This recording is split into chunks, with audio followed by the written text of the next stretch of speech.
I'm Junyi, producer of the game KuiLei, otherwise known as the Puppeteer. I'm also the lead programmer and designer of the game.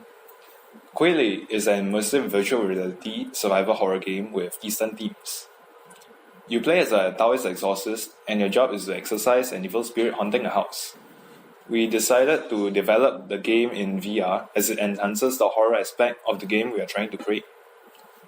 The immersive atmosphere provided by the VR is a perfect feature that we chose to amplify the horror atmosphere of the game.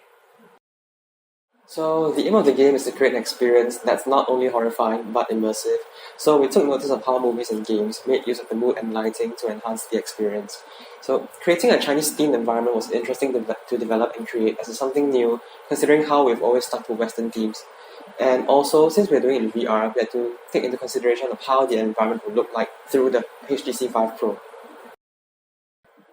The map was designed to make full use of the features of VR. Environments in horror games are designed to be narrow, to be small, and to be confusing as to unnerve player, to make them feel confined and anxious. Horror games play around with the mind of player, and this is something that we aim for. Inspiration for the environment was derived mainly from houses in Asian countries, and from our own houses here in Singapore. Take the kitchen for example. The layout is something you would see here in Singapore, from the layout of the appliances and tools to how the dining room would be connected to the kitchen. For character design, they are designed to fit the Eastern setting of our game. The evil spirit were designed with classic red dress, black long hair, and pale skin that can be commonly found in Chinese horror films and folklore. The mannequins were designed based on the backstory of the game. The animations of the mannequin were done in a way to replicate rough and clicking movements.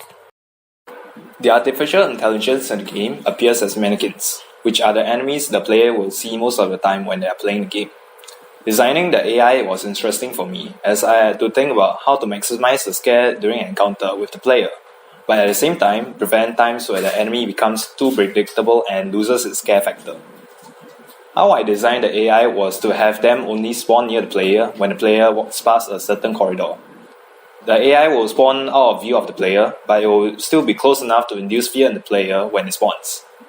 The player will be able to hear the mannequin approaching, but the player can't see the mannequin, which adds on to the unpredictability. The AI will either walk past the player but not see the player, or chase down the player if it sees the player. The paper talisman is an important tool for the exorcist. It is mainly designed based off the VR controls. Initially, we had a talisman holster near the hips of the player. It felt clunky and unnatural, so we decided to change it. Using the physical swiping motion to spawn the talisman felt natural. The player learns it quickly and is able to spawn the talisman instinctively when needed. Player can spawn unlimited amount of talisman, but the swiping motion serves as a cooldown for the talisman.